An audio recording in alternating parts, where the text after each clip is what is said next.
Yo, kembali lagi bersama saya Daido Lumban Raja di Dido Logic Podcast.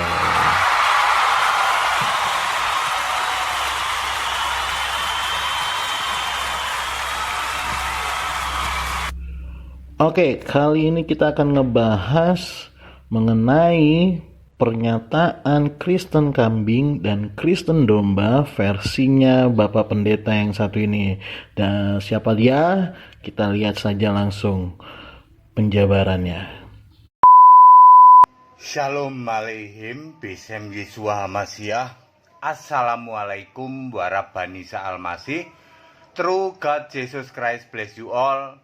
Yesus Allah yang benar menjamah lidah bibir hambamu supaya hanya menyampaikan kebenaran Alkitabiah saja, dan engkau memeteraikan yang mendengarkan tayangan ini dilembutkan hatinya dan tunduk kepada kebenaran Alkitabiah. Segala puji, hormat, syukur kami naikkan kepadamu, Yesus Allah yang benar, Allah segala masa, sebelum segala abad, sekarang sampai selama-lamanya.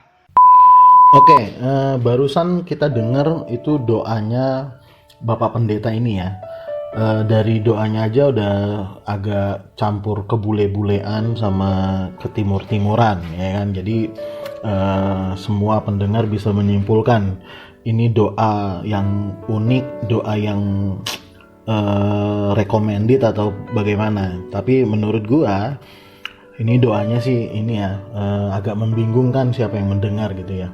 Untungnya Tuhan nggak bingung sama bahasa apapun, ya kan? Kita lanjut lagi ya, dan masuk ke penjelasan Kristen kambing, Kristen domba menurut Bapak Pendeta HTD. Dia mengaku inisialnya HTD. Oke, check it out. Bedanya kambing sama domba apa? Setidak-tidaknya di sini ya. Satu, ada tanduk. Kalau kambing itu ada tanduk. Domba oke, kadang-kadang ada kecil tanduknya, kadang-kadang, tapi kebanyakan tidak bertanduk. Kupingnya juga beda, ini ngampleh begini ya, ngampleh. Apa ini bahasa? Ya orang tahulah ngampleh kupingnya. Kalau domba itu kupingnya begini ya, kebanyakan tegak. Kalau kambing itu punya jenggot, saudara. Ya makanya kambing itu punya jenggot, ya. Berjenggot. Kambing itu berjenggot, kalau domba enggak. Kambing biasanya warnanya gelap, kalau domba biasanya warnanya putih, ya. Ciri-ciri lain antara lain domba itu penurut, yaitu penurut, mendengar suara gembalanya, kemudian tidak suka ribut. Kambing kebalikannya.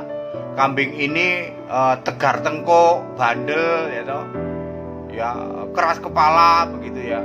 Terus tukang kawin melulu nih kambing. Kambing ini tukang kawin melulu, kalau domba enggak, saudara.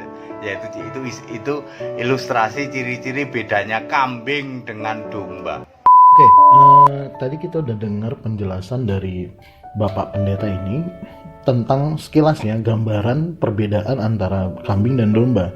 Nah, gue melihat bahwa di sini ada unsur subjektif ya, bahwa ada beberapa poin ya. Di sini memang gue cari referensi ya. Domba itu ada yang tidak bertanduk, tapi ada juga yang bertanduk gitu. Cuman gue mau klarifikasi bahwa domba, ciri domba tanduknya itu ke bawah, bukan kecil gitu, bukan kecil ya. Sekali lagi bukan kecil. Seperti apa yang dikatakan oleh pendeta ini, tanduknya domba itu kecil gitu. Tidak, dia domba itu tanduknya ke bawah, kambing tanduknya ke atas. Nah itu perbedaannya. Terus yang kedua, dia katakan kambing tukang kawin, domba enggak gitu. Jadi gue cari-cari referensi, kayaknya enggak gue temuin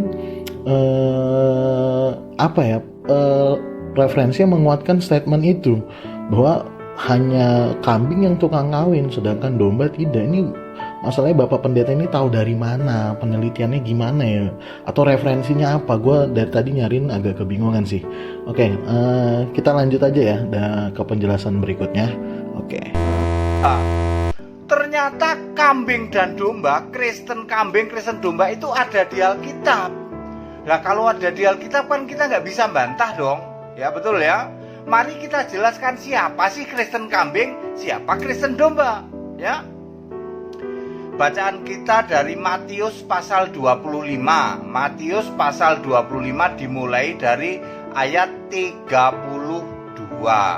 Ya, nanti pada saat Yesus, silakan saudara baca ya. Matius 25 mulai ayat 32 sampai 44 lah, 45 ya, satu perikop itulah ya. Ya, nanti kalau Yesus bersemayam di dalam tahtanya ya toh, penghakiman terakhir, maka manusia itu akan dipisah menjadi dua bagian besar. Yang di kanan itu domba, yang di kiri itu kambing, ya. Ya, ingat ya. Jadi istilah domba dan kambing itu memang ada di Alkitab, Matius 25 ayat 33. Mari kita lihat bedanya kambing sama domba. Kambing di sebelah kiri, domba di sebelah kanan. Tar dulu Pak, ini untuk orang Kristen atau orang di luar Kristen? Orang Kristen, nanti tak kasih tahu. Ya, tak kasih tahu bahwa ini untuk orang Kristen, bukan untuk orang di luar Kristen ya. Makanya di sini kambing itu ngaku Kristen doang. Kalau domba itu Kristen sejati. Ya. Mari kita lihat 1, 2, 3, 4, 5, 6, 7. Ada 7 ciri yang membedakan kambing dengan domba. Kristen kambing cuman ngaku Kristen doang, dengan domba Kristen domba yang Kristen sejati. 1. Kambing itu di kiri, Matius 25 ayat 33. Domba di kanan, Matius 25 ayat 33 juga.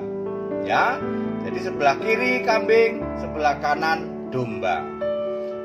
Kambing itu ciri kedua masuk neraka, Matius 25 ayat 41.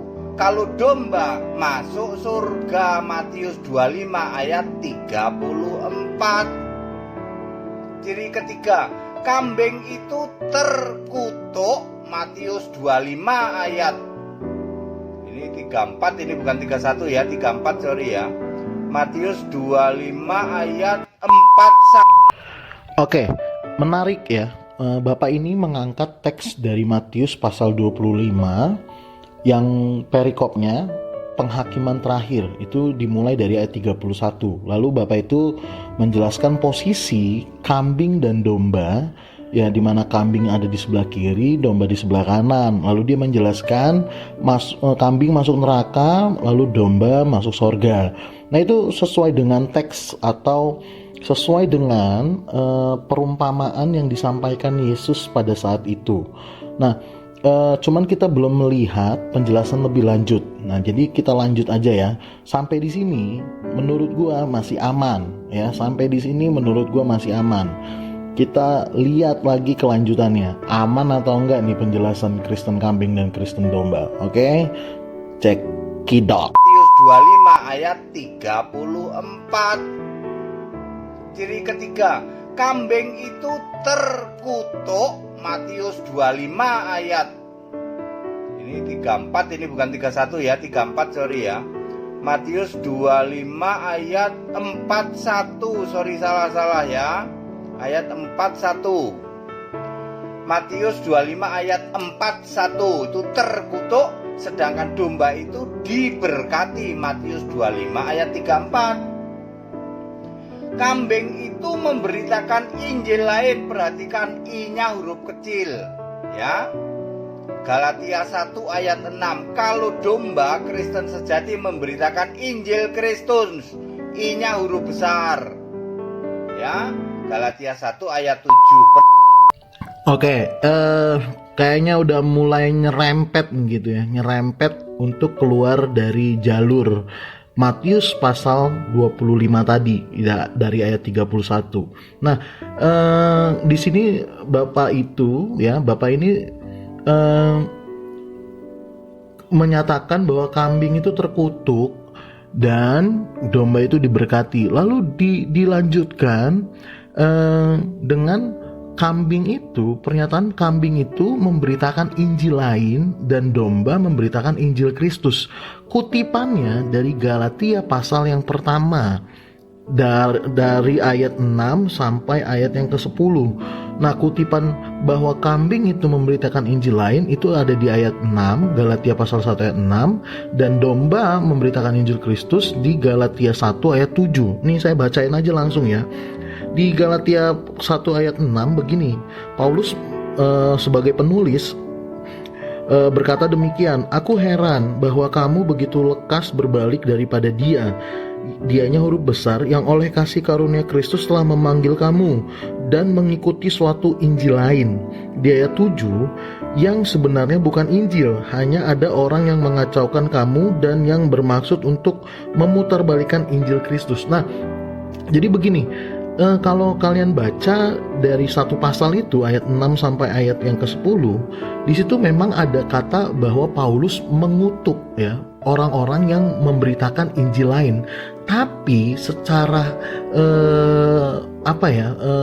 disiplin ilmu hermeneutik ya, itu tidak ada kaitannya dengan apa yang Yesus katakan dengan analogi kambing dan domba pada saat nanti Yesus datang kedua kali. Nah, ini yang menurut saya agak melenceng gitu. Karena dari konteks Matius di pasal 25 ayat 31 sampai selesai dalam perikop ya. Perikop itu kan membungkus semua narasi yang ada di dalam keutuhan perikop itu. Jadi kalau dalam Matius pasal 25 ayat 31 sampai selesai, itu kan perikopnya penghakiman terakhir. Nah, jelas di Galatia Paulus menyoroti bahwa penekanannya hanya ada satu Injil di luar Injil Kristus, itu adalah Injil yang menyesatkan. Jadi kembali kepada statement Bapak ini bahwa analogi atau dari perumpamaan yang Yesus katakan ini berlaku kepada Kristen, tanda kutip Kristen. Jadi mulai terlihat kerangka berpikir atau mindset dari Bapak ini dalam memberitakan firman Tuhan ya. Terlihat bahwa Bapak ini terlalu subjektif menekankan metode penafsiran alegoris ya, yang hanya penekanannya terhadap simbol-simbol tertentu saja, simbol-simbol yang lalu dikaitkan dengan simbol-simbol yang lain gitu ya. Jadi pemberitaannya sesuai dengan subjektivitas atau pola berpikir dari si penafsir gitu. Nah, ini cenderung terlalu eisegesis kalau dalam bahasa teologi ya, secara akademisi. Oke, kita lanjut lagi ya. Saya belum melihat penekanan yang begitu signifikan gitu. Benarkah Bapak ini memberitakan sesuatu yang akan membuat iman kepercayaan Kristen itu bertumbuh? Nah, itu yang saya mau lihat di sini. Cuman dari tadi ini mulai agak menyerempet atau mulai agak melenceng dari konteks yang dibahas. Nah, itu dia yang saya mau kritisi. Oke, kita lanjut ya. Galatia 1 ayat 7. Perhatikan ini. Kambing itu nyembah Bapa. Matius 26 ayat 39. Dia masih gagal paham ya toh. Bapa yang disembah ini Bapa kiasan di dalam Yohanes 16 ayat 25. Kalau domba Kristen sejati itu nyembah Yesus. 2 Petrus 3 ayat 18, Yudas 1 ayat 25, 1 Korintus 11 ayat 36 ya, dan lain sebagainya. Kristen kambing itu doanya masih Bapa kami. Matius 6 ayat 9 sampai 15. Kalau Kristen sejati domba itu doanya langsung ke Yesus. Yohanes 16 ayat 25, Yohanes 14 ayat 14. Kristen kambing itu hari ini baptisannya masih BARK, Bapa, Anak, Roh Kudus. Matius 28 ayat 19. Kalau domba Kristen sejati itu baptisannya dalam nama Yesus Kristus. Kisah 10 ayat 48, Kisah 2 ayat 38, Kisah 19 ayat 5 ya toh, Kisah 8 ayat 16 ya. Jadi ini perbedaan ciri yang utama Kristen kambing yang cuman ngaku Kristen sama Kristen sejati domba. Masih ada lagi sih, antara lain Kristen kambing ini tidak dikenal oleh Yesus. Matius 7 ayat 22. Tuhan, Tuhan, bukankah aku bernubuat demi namamu? Aku menyembuhkan orang sakit demi namamu, aku tumpang tangan demi namamu, dan lain sebagainya. Lalu di ayat 23 Yesus mengatakan, aku tidak pernah mengenal engkau, enyahlah. Kalian pembuat kejahatan ini termasuk terkutuk satu golongan. Matius 25 ayat 41. Ya. Ayat 41 ya. Saudara-saudara, clear ya. Anda yang hari ini masih nyembah Bapa, Anda masuk Kristen kambing. Anda akan dihakimi memakai Matius 25 ayat 41. Enyahlah kamu manusia terkutuk. Ya, hari ini Bapa tidak ada. Bapa kiasan yang kalian sembah-sembah ini sudah tidak ada. Di surga yang ada Yesus. Wahyu 4 ayat 2, tidak ada Bapa di tahta surga. Bapa itu kiasan Yesus. Yohanes 16 ayat 26. Ketika Yesus ayat 25. Ketika Yesus masih jadi manusia, Yesus memakai sebutan atau memakai kiasan untuk dirinya sendiri. Ya, dirinya sendiri yang masih manusia ini, dia memakai kiasan untuk dirinya sendiri di surga sana, yaitu Bapa. Bapa itu roh, sementara kalau Yesus manusia itu fisik. Makanya Yesus manusia di dalam Matius 26 ayat 64, Yesus manusia ini nanti akan duduk di sebelah kanan yang maha kuasa. Ya, Yesus yang manusia, anak manusia fisik ini, nanti waktu naik ke surga akan duduk di sebelah kanan yang maha kuasa. Ternyata yang maha kuasa menurut Wahyu 1 ayat 8 adalah Yesus sendiri. Akulah Alfa Omega, yang awal, yang akhir, dan yang maha kuasa.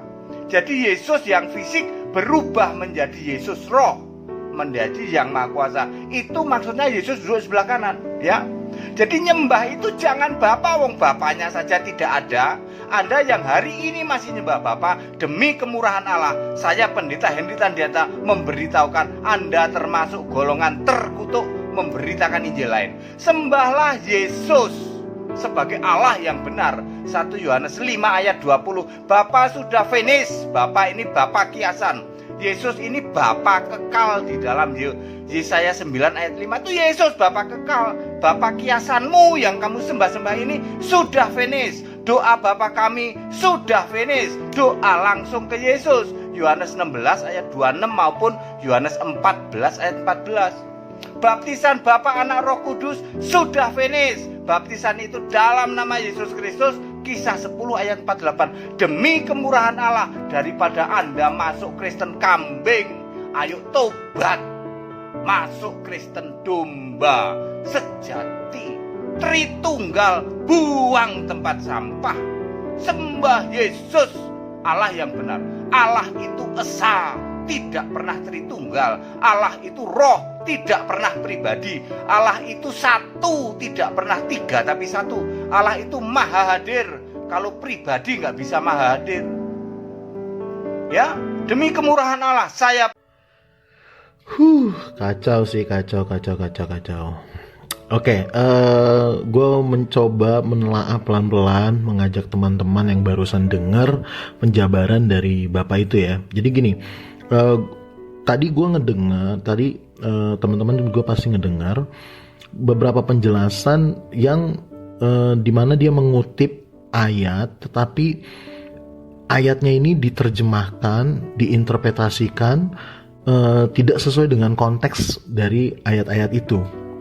Contoh bahwa Kristen kambing itu masih menyembah Bapa gitu. Jadi Kristen domba itu menyembah Yesus.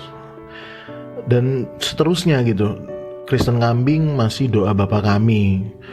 Dan Kristen domba berdoa di dalam nama Yesus. Jadi padahal ya kalau kita lihat apa yang diajarkan Yesus pada masyarakat yang pada saat itu mendengarkan Yesus dalam konteks doa Bapa kami, itu jelas-jelas perkataan yang dinyatakan oleh Yesus sendiri gitu. Lalu doa Bapa Kami ini jadi jadi terminologi doa orang Yahudi yang diadopsi, pemaknaannya atau refleksinya secara teologis oleh orang-orang Kristen. Nah, jadi artinya begini, kalau kita memakai kerangka berpikirnya Rudolf Bultmann yang menyatakan bahwa ada bagian-bagian di dalam Alkitab yang sifatnya tuh yang Injil substansial gitu. Substansi dari Injil itu sendiri adalah perkataan yang datangnya dari Yesus, mulut Yesus sendiri, yang disebut kerikma.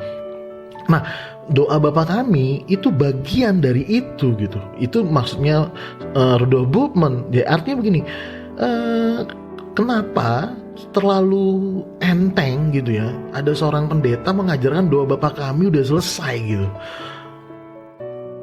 Ya, kita nggak bicara tentang liturgi gitu, tapi tetap itu adalah sesuatu yang diajarkan oleh Yesus sendiri yang kita sembah gitu. Jadi artinya pemaknaannya pasti ada gitu, substansinya, esensinya, sampai bagaimana kita merefleksikan apa yang Yesus katakan itu pasti sangat berguna bagi pertumbuhan iman kita dan sangat relevan di zaman sekarang gitu. Itu nggak ada bicara tentang habis atau tidaknya gitu, tidak ada batasan masanya gitu. Doa Bapa Kami ya masih berlaku gitu. Itu menurut gue ya, itu menurut gue doa Bapa Kami masih berlaku, pemaknaannya masih berlaku gitu.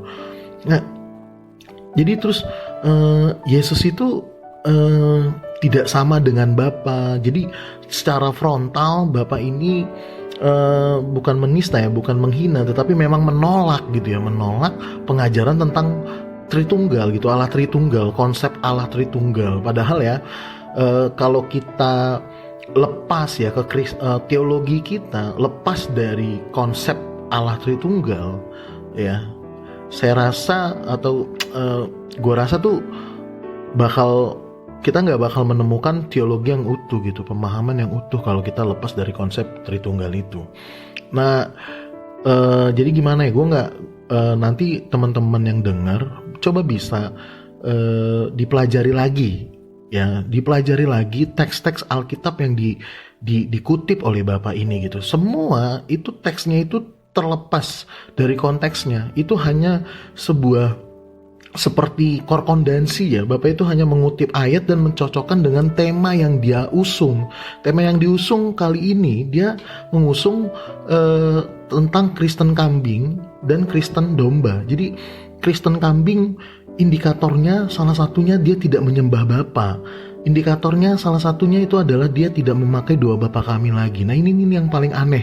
Mana kaitannya gitu, korelasinya mana gitu. Nggak ada korelasi antara penghakiman, hari penghakiman yang dicatat atau yang menjadi perikop di Matius pasal 25 itu. Ini dan kaitannya apa sih dengan doa Bapa Kami, lalu kaitannya apa sih dengan menyembah Bapa gitu. Itu tuh apa sih? Masih rancu ya, dan di sini penjelasannya kurang tegas dan kurang lugas gitu dari segi hermeneutik ya, secara gramatikal dia kurang tegas ya, seperti yang saya jelaskan di awal ya, seperti yang gue jelasin di awal. Kayaknya Bapak ini cenderung subjektif menggunakan metodologi penafsiran yang disebut metode alegoris gitu, metode alegoris ya. Jadi dia hanya menganggap semua kata-kata itu sifatnya itu kiasan, figuratif gitu. Padahal jelas ada yang harafiah dan memang tidak bisa diganggu gugat lagi gitu. Pernyataan itu memang harafiah gitu, nggak bisa diganggu gugat lagi, kecuali memang itu sifatnya figuratif. Nah, itu menurut gue. Oke deh, mudah-mudahan membantu semua ya. Jadi gue nggak mau buat kesimpulan apa-apa di sini, tapi gue hanya membantu semua pendengar untuk merefleksi ulang, merenungi ulang, atau merangsang kalian semua pendengar untuk menganalisis gitu lebih dalam lagi. Nah, gue tunggu kalau ada yang penasaran, gue tunggu di kolom komentar. Lo komentarin di situ. Nanti kalau bisa secara khusus gue jadiin tema di podcast ini. Oke ya semua ya. Tuhan Yesus memberkati kita semua. God bless. See you, bye-bye. Kwak, kwak, kwak, wow.